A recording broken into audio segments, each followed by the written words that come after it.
Hello बच्चों, I am doctor Atula from doctor Atula's house of biology. Continue करते हैं chemical coordination and interaction को।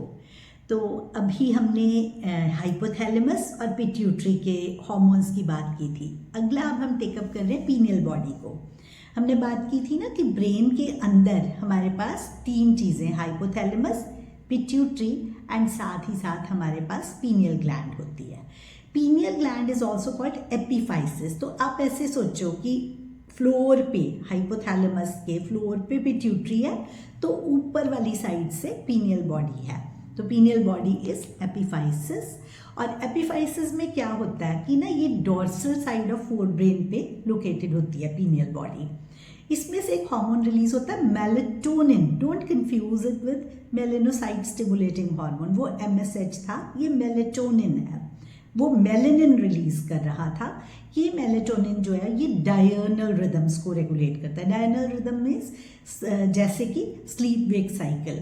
आपको किस टाइम पे भूख लगती है, एक पर्टिकुलर टाइम पे हमारी जो एक रेगुलरिटी रूटीन बन जाता है, वो सारा मेलेटोनिन के कंट्रोल के अंडर होता है। जैसे बॉडी टेम्परेचर को रेगुलेट करना।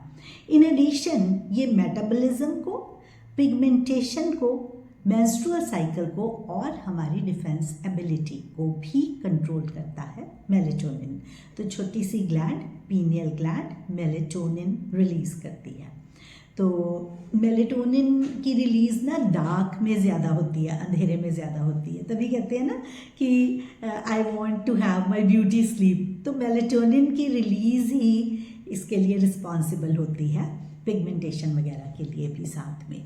नेक्स्ट हम टेकअप करते हैं थायराइड ग्लैंड। थायराइड ग्लैंड जो है ये दो लोब्स होती हैं इसकी, आइदर साइड ऑफ ट्रेकिया पे प्लेस्ड होती है। बीच में एक पतला सा कनेक्टिव टिश्यू का बैंड होता है, we call it isthmus.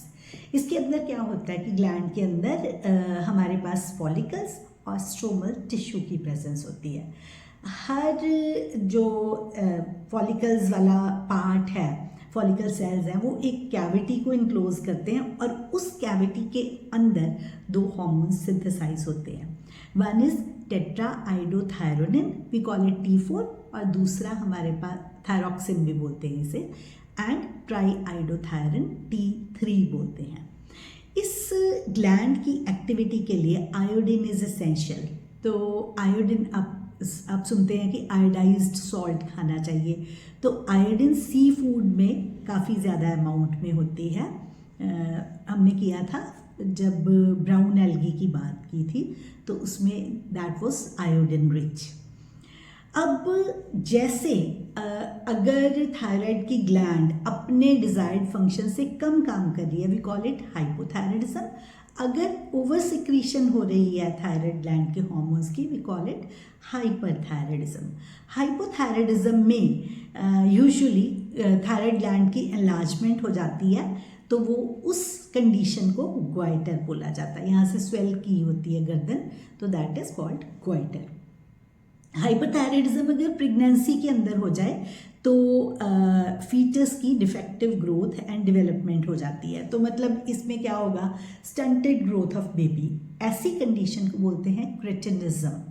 Mental retardation हो सकती है, लो IQ, intelligent quotient, abnormal skin और डेफ म्यूटिज्म। ये सारे सिम्टम्स उस हाइपोथायराइड मदर के बेबी में हो सकते हैं।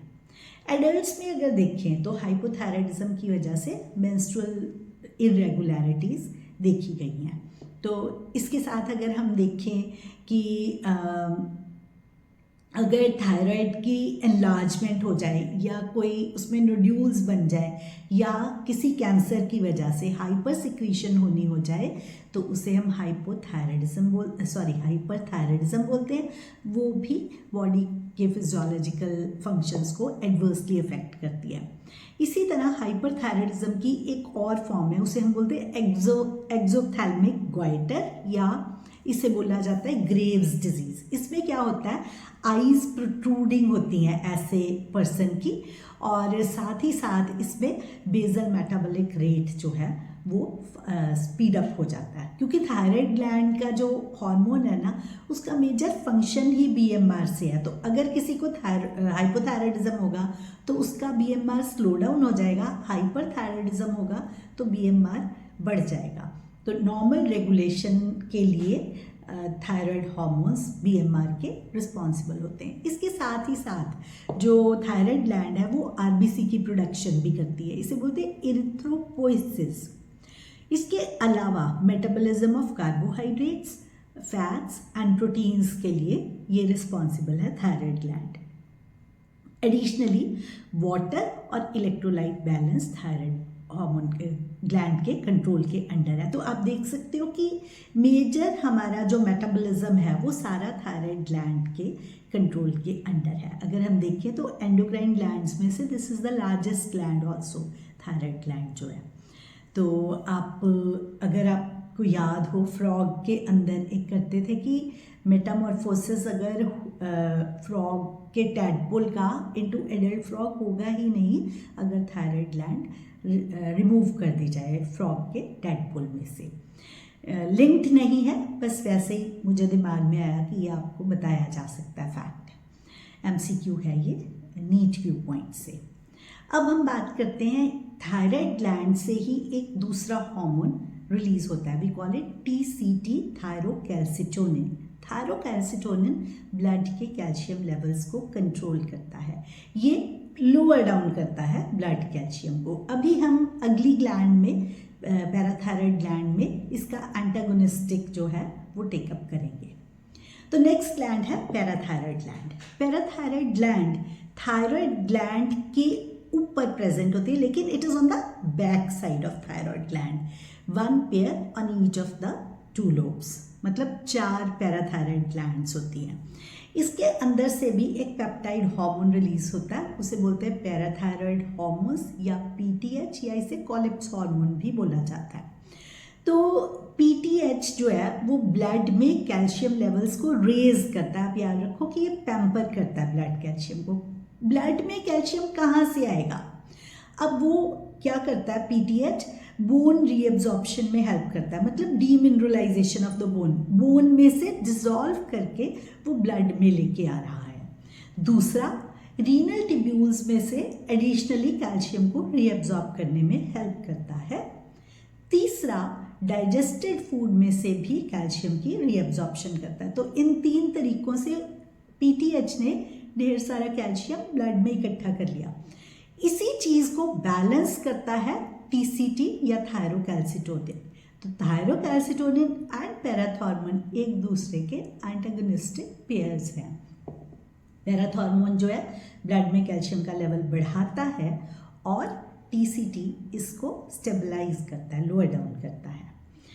अब हम बात करते हैं अगली ग्लैंड की, दैट इज थाइमस। तो थाइमस जो है, इस ग्लैंड का अगर हम स्ट्रक्चर देखें तो ये लंग्स के बीच में मीडियस्टाइनल स्पेस के अंदर और एओर्टा की वेंट्रल साइड पे लोकेटेड होती है थाइमस। थाइमस को बोलते हैं थ्रोन ऑफ इम्यूनिटी। क्यों बोला जाता है? क्योंकि thymus gland is a place where T lymphocyte differentiation occurs. तो आपको पता है लिम्फोसाइट्स बी और टी लिम्फोसाइट्स होते हैं, तो T stands for thymus only. यहाँ से एक हार्मोन रिलीज होता है थाइमोसिन। ये थाइमोसिन रिस्पॉन्सिबल है for the differentiation of T lymphocytes.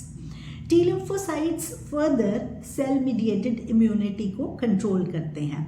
तो cell mediated immunity indirectly it comes under the control of thymus gland. इसके अलावा थाइमस ग्लैंड से ही ये सपोर्ट करता है, एक मेजर इसका रोल रहता है थाइमोसिन्स का एंटीबॉडीज़ की प्रोडक्शन में।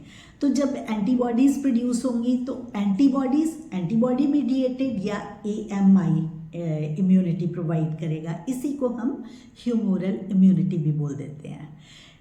ऐसा होता है कि थाइमस जो है ना एडोलेसेंट एज के बाद धीरे धीरे डीजनरेट होने लग जाती है, इसीलिए ओल्डर पर्सन्स में इम्यूनिटी अल्टीमेटली कम हो जाती है।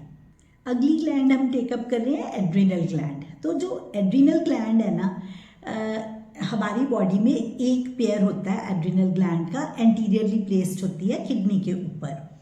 तो इसमें दो तरह का टिश्यू होता है, एड्रिनल कॉर्टेक्स और एड्रिनल मेडुला। जैसे नाम इंडिकेट करता है, मेडुला सेंट्रल पार्ट और कॉर्टेक्स बाहर वाला पार्ट। एड्रिनल कॉर्टेक्स की आगे फर्दर 3 लेयर्स होती हैं, आउटसाइड इनवर्ड्स अगर हम चलें तो सबसे बाहर है, आउटर लेयर है जोना ग्लोमेरुलोसा। इसमें से सारे के सारे मिनरलोकॉर्टिकॉइड्स रिलीज होते हैं। आप ना साथ साथ केमिकल कॉम्पोजिशन भी हार्मोन्स की याद करते जाओ, क्योंकि एंड में जाके हम लिस्टिंग भी करते हैं कि कौन सा हार्मोन किस केमिकल कॉम्पोजिशन का है। तो मिनरलोकॉर्टिकॉइड्स, कॉर्टिकॉइड्स आर स्टीरॉइड्स, जहाँ पर भी ऐसे कॉर्टिकॉइड वर्ड आता है तो वो स्टीरॉइड्स के लिए स्टैंड करता है। जोना ग्लोमेरुलोसा में से मिनरलोकॉर्टिकॉइड्स रिलीज होते हैं। तो मिनरलोकॉर्टिकॉइड का एग्जाम्पल है एल्डोस्टेरॉन। एक्सक्रीटरी सिस्टम में भी हमने किया था, सोडियम और इलेक्ट्रोलाइट्स का जो बैलेंस है वो सारा का सारा एल्डोस्टेरॉन के थ्रू ही होता है।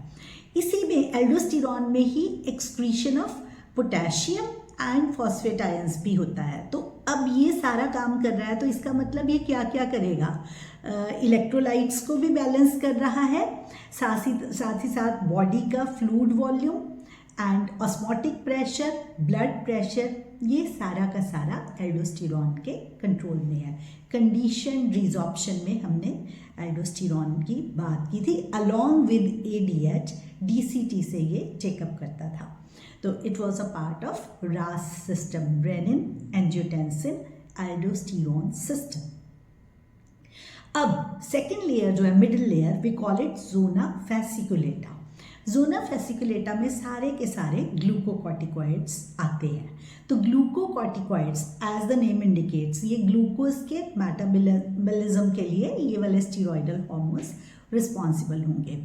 तो अब ग्लूकोकॉर्टिकॉइड्स में वैसे तो कॉर्टिसोल, कॉर्टिसोन एंड कॉर्टिकोस्टेरोन है, लेकिन NCERT सिर्फ कॉर्टिसोल को मेजर हार्मोन की तरह डिस्क्राइब करती है। तो इसमें क्या क्या चीज़ें हैं? कॉर्टिसोल एक स्ट्रेस हार्मोन है बेसिकली, जैसे ये एंटी इन्फ्लेमेटरी होता है, एंटी इंसुलिन है एंड साथ ही साथ ये इम्यूनोसप्रेसेंट है, मतलब इम्यून सिस्टम को सप्रेस करता है। तो स्ट्रेसफुल कंडीशंस में cortisol is the major hormone. ऐसे ही प्लांट्स में हमने स्ट्रेस हार्मोन किया था एब्सिसिक एसिड के लिए, ABA के लिए।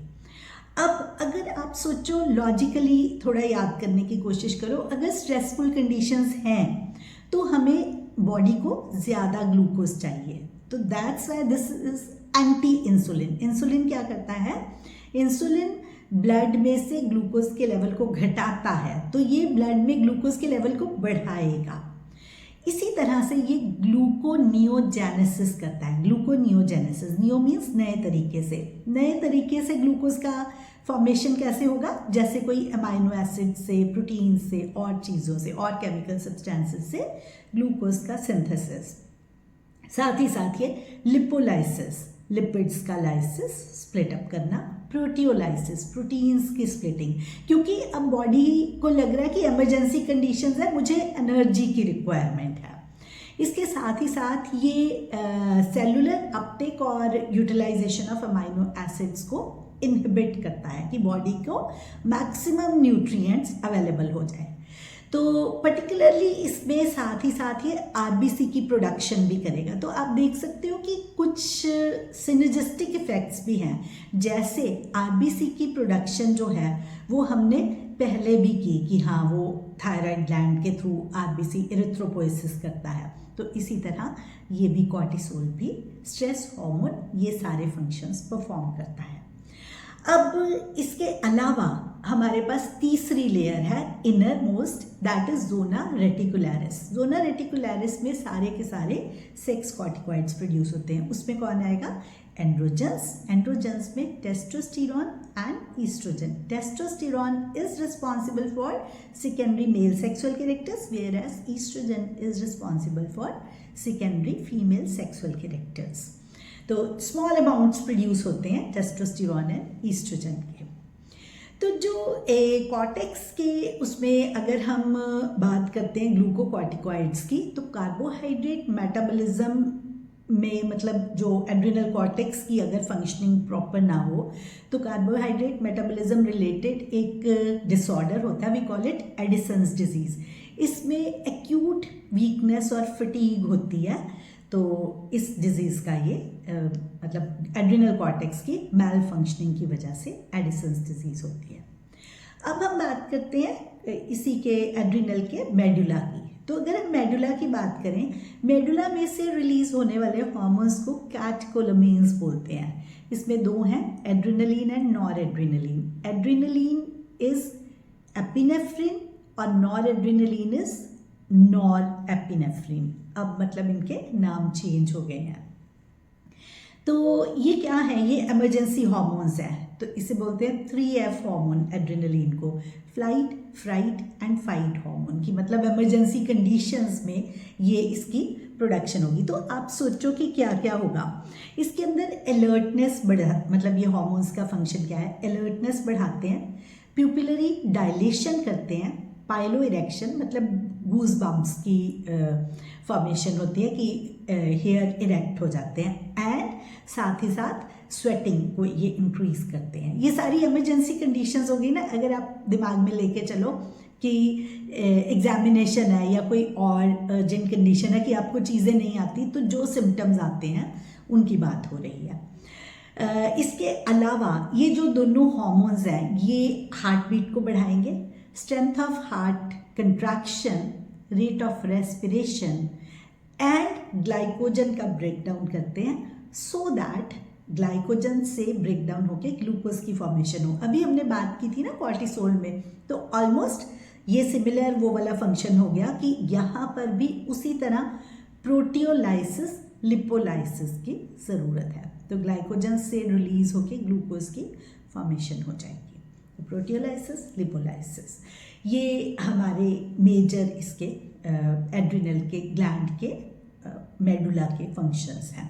तो एड्रिनल ग्लैंड बड़ी है, आप एक फ्लो चार्ट बना के उसको कॉर्टेक्स और मेडुला में स्प्लिट करो. Further zona glomerulosa, zona fasciculata and zona reticularis.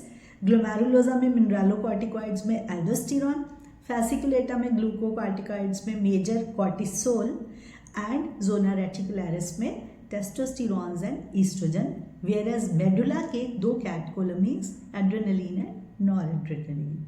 तो इनमें डिजीज़ में एनसीईआरटी सिर्फ एडिसन्स डिजीज़ को ही कवर करता है. आई थिंक आपको इतना ही कवर करना चाहिए. इसी को आप प्रिसीजन के साथ पॉइंट टू पॉइंट जो भी रिपीट हो रहे हैं, अगर कोई फंक्शन रिपीट हो रहा है कि ये मल्टीपल ग्लैंड्स इसके अंदर फंक्शन कर रही हैं या हार्मोन्स फंक्शन कर रही हैं, तो उनको आप लिस्ट कर लेना. इस वीडियो में इतना ही.